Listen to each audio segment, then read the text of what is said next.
Action.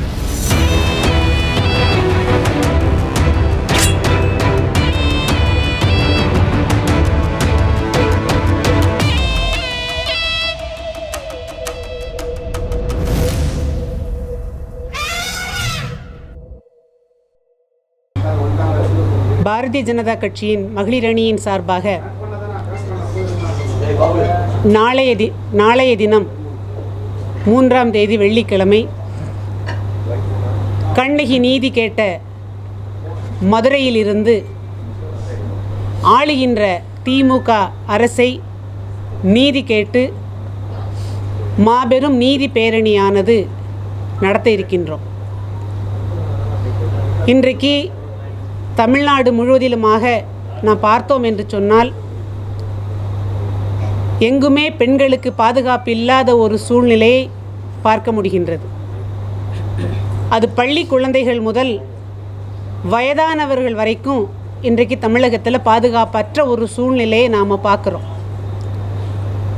இதுக்காக நாம் குரல் கொடுத்தோம் அப்படின்னு சொன்னால், விழிப்புணர்வோடு இருங்க அப்படின்னு சொன்னால், பெண்கள் இறங்கி வந்து நாங்கள் போராடுறோம் அப்படின்னு சொன்னால் அதற்கான அனுமதி அரசாங்கத்தால் மறுக்கப்படுகின்றது. இந்த போராட்டம் அப்படிங்கிறத விட தமிழ்நாட்டில் இந்த மாதிரியான ஒரு சூழ்நிலை இருக்குது, பெண்கள் பாதுகாப்பாக இருங்க அப்படிங்கக்கூடிய ஒரு விழிப்புணர்வை தான் நாம் ஏற்படுத்த போகின்றோம். அதற்கு கூட இங்கே இருக்கக்கூடிய ஆளுகின்ற அரசாங்கம் அனுமதி கொடுக்க மறுக்கிறாங்க. ஏன்னா அவங்களுக்கு தெரியும், இந்த அண்ணா பல்கலைக்கழக வளாகத்திலே மாணவிக்கு நடந்த இந்த பாலியல் துன்புறுத்தலுக்கு உடந்தையாக இருந்தது, அதை செய்தது அங்கே திராவிட முன்னேற்ற கழகத்திலே இருக்கக்கூடிய கட்சிக்காரர் அப்படிங்கிறது எல்லாருக்குமே தெரியும்.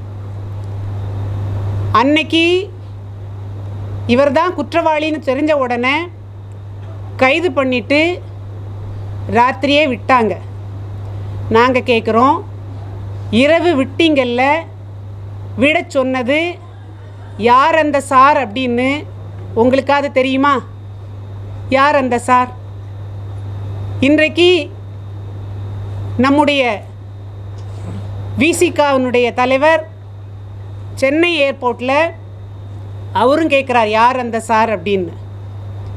அப்போது இது யார் செய்திருக்கிறாங்க அப்படிங்கக்கூடியது காவல்துறைக்கும் தெரியும், ஆளுகின்ற அரசாங்கத்துக்கும் தெரியும். ஆனால் இது வரைக்கும், இன்னை வரைக்கும் அனைத்து கட்சியும் போராடியாச்சு. அது எல்லா கட்சியினுடைய போராட்டத்துக்கு அப்புறமும் கூட முதலமைச்சர் மௌனம் சாதிக்கிறார் அப்படின்னு சொன்னால் அதுக்கு என்ன காரணம்? இன்றைக்கி நாங்கள் போராடுறோம் அப்படின்னு சொன்ன உடனே மணிப்பூரை பாரு, அங்கே நடந்த பிரச்சனையை பாரு அப்படின்னு கேள்வி கேட்குறாங்க. மணிப்பூர் இஷ்யூவே வேறு, மணிப்பூரில் நடந்த பிரச்சனையே வேறு.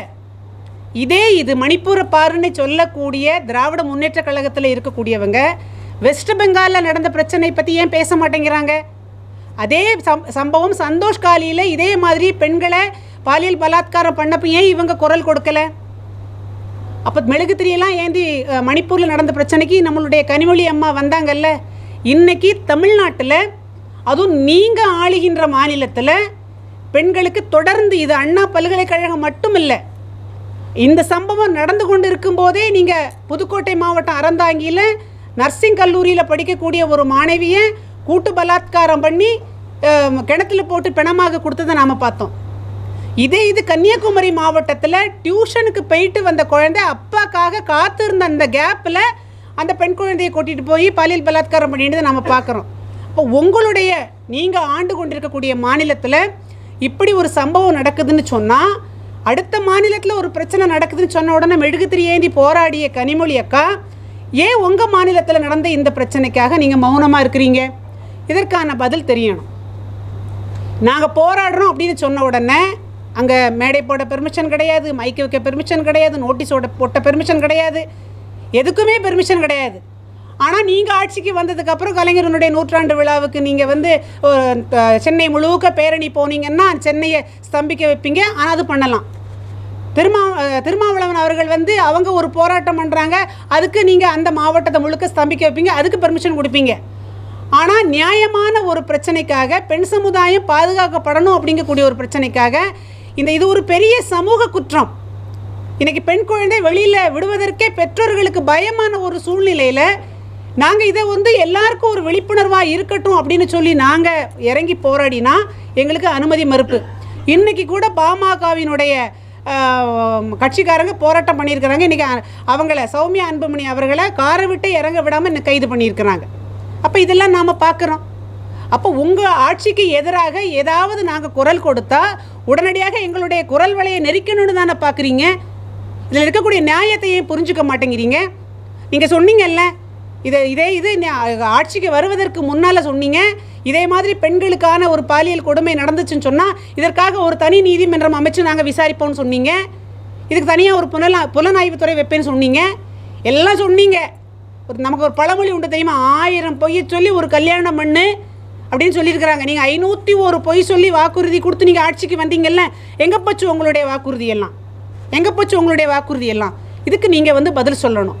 ஆகையினால இந்த போராட்டமானது மகளிர் அணியின் சார்பாக மிக பிரம்மாண்டமாக மதுரையில் நடக்கும். நீங்கள் என்ன அடக்குமுறை பண்ணினாலும், எங்களை கைது பண்ணி ஜெயிலே நீங்கள் வச்சாலும், நாங்கள் எல்லாரும் ஜெயிலுக்கு போவதற்கு பெண் சமுதாயத்தினுடைய பாதுகாப்பிற்காக நாங்கள் ஜெயிலுக்கு போகவும் ரெடி ஆகிட்டோம். ஆகையினால ஆளுகின்ற அரசாங்கம் பெண்களுக்கான பாதுகாப்பை உறுதி செய்ய வேண்டும்.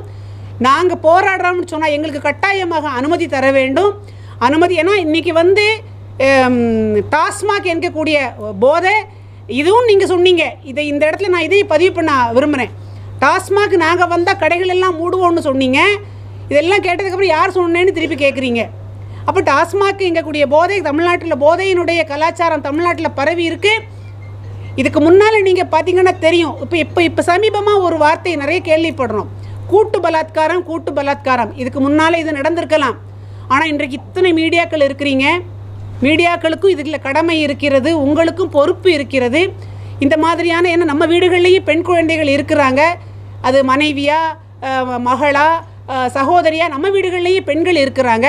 நம்ம வீட்டு பெண்களும் பாதுகாப்பாக வெளியில் போயிட்டு வரணும்னு சொன்னால் நீங்கள் இந்த மாதிரியான இஷ்யூஸை பெருசாக மக்கள் மத்தியில் விழிப்புணர்வு ஏற்படுத்தினா மட்டும்தான் நடக்கும். இன்றைக்கி அதெல்லாமே பார்த்திங்கன்னா எல்லா இடங்கள்லையும் கூட்டு பலாத்காரம் அப்படிங்கக்கூடிய வார்த்தை இன்றைக்கி ரொம்ப பிரபலமாக, ஒரு பெண் தனியாக போக முடியல. எனக்கு ஒரே ஒரு கேள்வி தான், அடுத்த வீட்டில் இருந்து வெளியில் வரக்கூடிய பெண் குழந்தைய தொடுவதற்கு உங்களுக்கு யார் அதிகாரம் கொடுத்தாங்க? எப்படி தொடுறீங்க அந்த பெண் குழந்தைய? எங்கே போயிட்டுருக்கு இன்றைக்கி நம்மளுடைய சமூகம்? என்ன பாதுகாப்பு? திருப்பியே வீட்டுக்குள்ளேயே பெண்களை சமையல் கட்டிலே அடைச்சி வைக்கலாம் அப்படின்னு ஒரு சூழ்நிலையா அது? இன்றைக்கி பெண் குழந்தைங்க வெளியில் வர வேண்டாமா? படிக்க வேண்டாமா? வேலைக்கு போக வேண்டாமா? சம்பாதிக்க வேண்டாமா? அவங்களுக்கு ஒரு சுய கௌரவம் வேண்டாமா? அப்போ பெண் குழந்தைங்க வெளியில் வந்தாங்க அப்படின்னு சொன்னால் இது குழந்தைகளுடைய எதிர்காலம் என்ன ஆகிறது? இன்றைக்கி படிப்புங்கிறது ரொம்ப முக்கியம், வேலைங்கிறது ரொம்ப முக்கியம். அப்போ இது பள்ளியில் நடக்குது அப்படி சொன்னால், பள்ளியில் ஆசிரியர்களை கூட நம்பி விட முடியல. பல இடங்களில் ஆசிரியர்களால் கூட இந்த பெண் குழந்தைங்களுக்கு துன்புறுத்தல் இப்படி இருக்குது. அதனால் இது ஒரு பெரிய சமூக குற்றம். இதற்கு நம்மளுடைய முதலமைச்சர் அவர்கள் கட்டாயமாக மௌனம் சாதிக்கக்கூடாது. இதற்கான விடையையும் இதற்கான பதிலையும் நீங்கள் சொல்லணும். ஏன்னா ஆளுகின்ற அரசாங்கத்தை கேள்வி கேட்கறதுக்கான ஒரு இடத்துல இருக்கக்கூடிய நம்முடைய அண்ணாமலை அவர்கள் சாட்டையால் தன்னை அடிச்சுக்கிட்ட உடனே அவங்கள எல்லாருமே கேலி பண்ணுறீங்களே.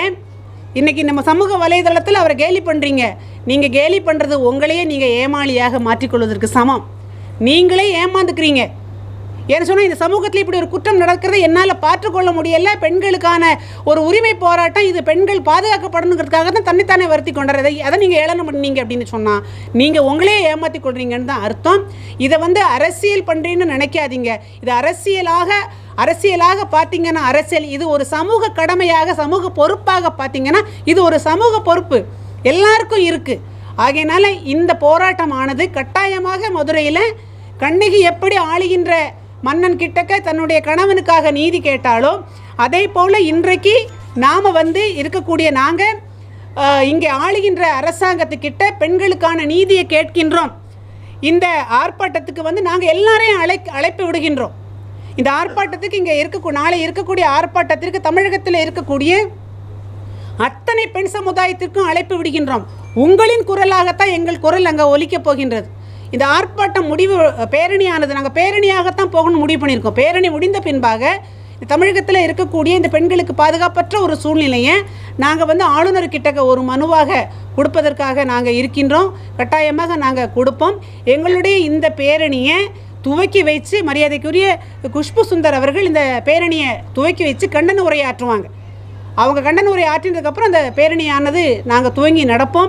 நாங்கள் நடப்பதற்கு தயாராகிட்டோம். முதலே சொன்ன மாதிரி நாங்கள் எங்களை வருத்தி கொண்டு இந்த தமிழகத்தில் இருக்கக்கூடிய பெண்களை பாதுகாப்பதற்காக எங்களை வருத்தி கொண்டு எவ்வளோ தூரம் வேணாலும் நடப்பதற்கும், எங்களை கைது பண்ணினீங்கன்னு சொன்னால் நாங்கள் ஜெயிலுக்கு போவதற்கும் தயாராகிவிட்டோம் என்று இந்த நேரத்தில் உங்கள் மத்தியிலே தெரிவித்துக் கொள்கின்றோம். மேடம், இப்போ இந்த விஷயத்தை வந்து அரசியலாக்க பார்க்குறாங்க, அரசியல் கட்சி நீதிமன்றம் சொல்லியிருக்கு. அதே போல் இந்த விஷயம் மூலமாக விளம்பரம் தெரிவிக்கிறாங்க அரசியல் கட்சியில் சொல்கிறாங்க. நீங்களும் அதை தான் பார்த்து பண்ணுறீங்க. இப்போ சற்று முன்னர் கோர்ட்டு சொல்லியிருக்கு. இல்லைங்க, இது கோர்ட்டு வந்து ஆளுகின்ற அரசாங்கம் அந்த குற்றவாளிக்கு பாதுகாப்பு கொடுத்தாங்க. அந்த பெண்ணினுடைய தகவல் எல்லாமே வெளியிட்டாங்க. அதனால் அரசாங்கமே கோர்ட்டை முன் வந்து தான் இதற்கான அந்த பெண்ணுக்கான இழப்பீடையும் கொடுக்க சொல்லியிருக்கு. கல்வியும் வந்து கட்டணம் இல்லாமல் இருக்கணும், இந்த குடும்பத்துக்கும் பாதுகாப்பு கொடுக்கணும்னு சொல்லியிருக்கு. இப்போ இது விளம்பரம் கிடையாது, இது அரசியலுங்கிறது வந்து விளம்பரம் கிடையாது. இப்போ நடந்த அந்த ஒரு விஷயத்தை யார் வெளியில் சொல்லுவாங்க? இது மக்களுக்கு சொல்லக்கூடிய விளம்பரம் இல்லை, விழிப்புணர்வு. விளம்பரம் கிடையாது, இது விழிப்புணர்வு. இது யார் சொல்லுவாங்க? ஊடகம் மூலமா தான் இது முதல்ல வெளியே வந்தது. ஆக்சுவலி இந்த டிஆர்டிகல் சட்டத்தில் தான் வந்து பார்த்தீங்கன்னா பதிவு பண்ணிட்டாங்க. அதை கசிய விட்டது மத்திய அரசு தான் சொல்லியிருந்தாங்க. சரிங்களா? இப்போ நீதிமன்றம் என்ன கேட்டது, அரசியல் கட்சி இதில் விளம்பரம் தேடுறீங்கன்றாங்க.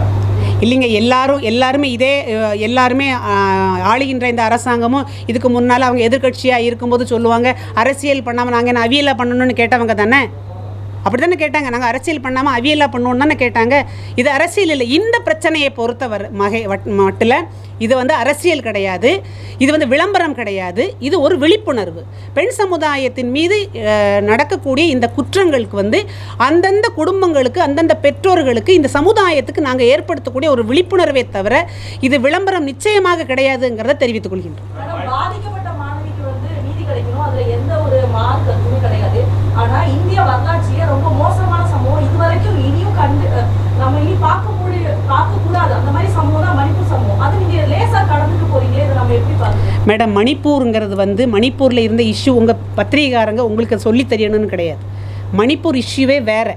நீங்கள் மணிப்பூர் இஷ்யூவை பெருசாக கேட்குறீங்கல்ல. வெஸ்ட் பெங்காலில் நடந்தது ஏன் மூடி மறைக்கிறீங்க? ஏன் பேச மாட்டேன்றீங்க? வெஸ்ட் பெங்காலில் சந்தோஷ் காலிங்கிற இடத்துல நடந்ததில்லை. எவ்வளவு எத்தனை பெண்களை வந்து வீட்டுக்குள்ளே ஏறி போய் அந்த பெண்களுக்கான துன்புறுத்தல் நடந்ததில்லை. ஏன் வெஸ்ட் பெங்காலை பற்றி பேச மாட்டேங்கிறீங்க? எதுக்கு எடுத்தாலும் ஏன் மணிப்பூருக்குள்ளே ஒழிஞ்சுக்கிறீங்க?